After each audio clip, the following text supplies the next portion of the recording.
భగవద్గీత 18 అధ్యాయములు 700 శ్లోకముల తాత్పర్యమే ఈ సంపూర్ణ భగవద్గీత. భగవద్గీత 3వ అధ్యాయం కర్మయోగం.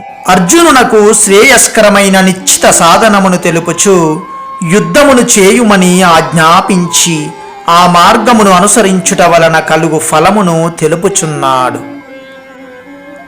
ఏమే మతమిదం నిత్యమా అనుతిష్టంతి మానవాః శ్రద్ధావంతో నసూయంతో ముచ్యంతే తేపి కర్మభిః ఏ త్వేదభ్యసూయంతో నానుతిష్టంతి మే మతం సర్వజ్ఞాన విమూఢాంస్తాన్ విద్ధి నష్టాన చేతసః.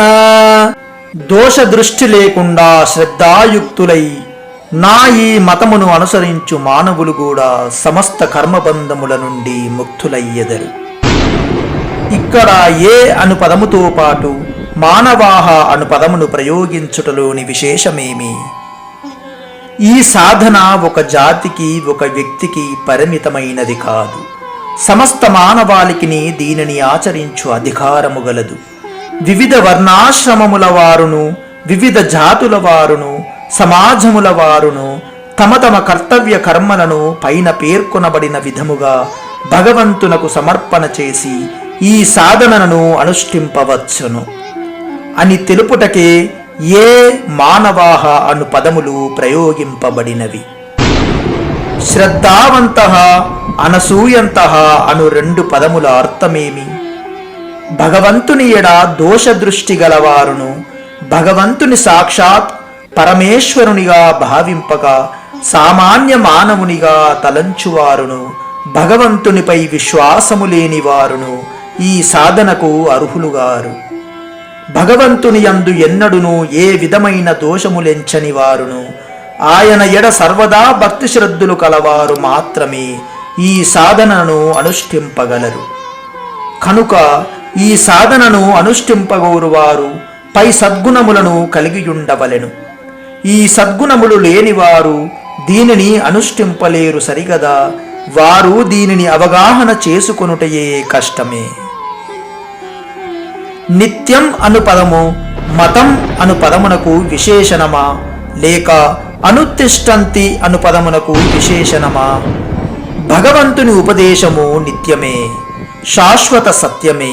కనుక నిత్యం అను పదమును మతం అనుదానికి విశేషణముగా భావించుటలో తప్పు లేదు. కానీ ఇచ్చట అనుతిష్టంతి అను క్రియకు విశేషణముగా తలంచుటయే యుక్తము. సాధకుడు తన కర్మలను అన్నింటినీ భగవంతునికి సమర్పించుచు వాటిని ఆ భావముతోడనే ఆచరింపవలెను. ఇచ్చట అపి అను పదమును ప్రయోగించి వారు కూడా సమస్త కర్మబంధముల నుండి ముక్తులగుదురు అని అనుటలోని ఆంతర్యమేమి? ఈ సాధన ద్వారా ఇతరులు కూడా సమస్త కర్మల నుండి ముక్తులగుచున్నారు. అనగా జనన మరణ రూప కర్మబంధముల నుండి శాశ్వతముగా ముక్తులై పరమ కళ్యాణ స్వరూపుడైన పరమాత్మను పొందుదురు. ఇతరులకే పరమాత్మ ప్రాప్తి కలుగుచుండగా అర్జునుని విషయమును గూర్చి ఇక చెప్పనేలా అని స్పష్టపరచుటకే అపి అను పదము ప్రయోగింపబడినది. పైన పేర్కొనబడిన రీతిగా అనుష్ఠాన ఫలమును తెలిపి దానిని అనుసరింపని వారికి కలుగు హానిని గూర్చి వివరించుచున్నాడు. కానీ నా యందు దోషారోపణ చేయుచు నా ఈ ఉపదేశమును అనుసరింపని మూర్ఖులు సమస్త జ్ఞాన విషయముల యందును మోహితులై భ్రష్టులై కష్ట నష్టముల పాలయ్యదరని ఎరుంగుము. తూ అను ప్రయోగము యొక్క ప్రత్యేకత ఏమి? పూర్వ శ్లోకమున వర్ణింపబడిన సాధకులకు వ్యతిరేకముగా ప్రవర్తించు వారికి పట్టుగతి ఈ శ్లోకమున వివరింపబడినది. ఈ విషయమును స్పష్టపరచుటకే తూ అను ప్రయోగము చేయబడినది. భగవంతుని ఎడ దోషారోపణ చేయుచు అతని ఉపదేశానుసారము అనుష్ఠింపకుండుటయనగానేమి? భగవంతుని సామాన్య మానవునిగా భావించుచు తాను పూజలను అందుకొనుటకే అతడు ఇట్లు ఉపదేశించుచున్నాడనియు సమస్త కర్మలను ఆయనకు సమర్పణ చేయుట వలన మనుజుడు కర్మబంధముల నుండి ముక్తుడగుట వట్టి మాటయనియు మొదలగు భావములను కలిగియుండుటయు వాటినే ఇతరులకు చెప్పుటయు భగవంతుని ఎడ దోషారోపణ చేయుటయగును.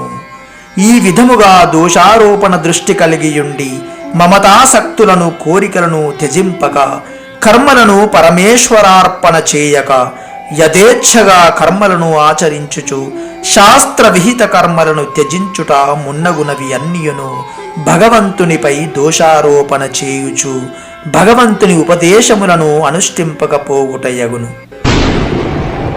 అచేతసః అను పదము ఎట్టివారిని గూర్చి తెలుపును. వారు పూర్తిగా విపరీత జ్ఞానముచే మోహితులై కష్ట నష్టముల పాలగుదురు అని అనుటలోని ఆంతర్యమేమి? అచేతసః అను పదము తామస స్వభావులైన మూర్ఖులను తెలుపును. వారి మనస్సులు దోషపూర్ణములు, వారు వివేకరహితులు, వారికి చిత్తము వశమునందు ఉండదు.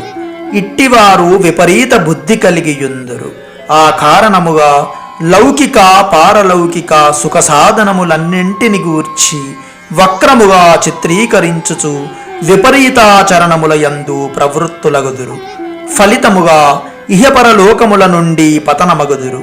తమ వర్తమాన స్థితి నుండి కూడా భ్రష్టులయ్యెదరు. మరణానంతరము తమ కర్మ ఫలములను అనుభవించుటకు సూకర శునకాది నీచ జన్మలనెత్తుచుందురు. మరియు ఘోర నరకములలో బడి భయానక యాతనలను అనుభవింతురు.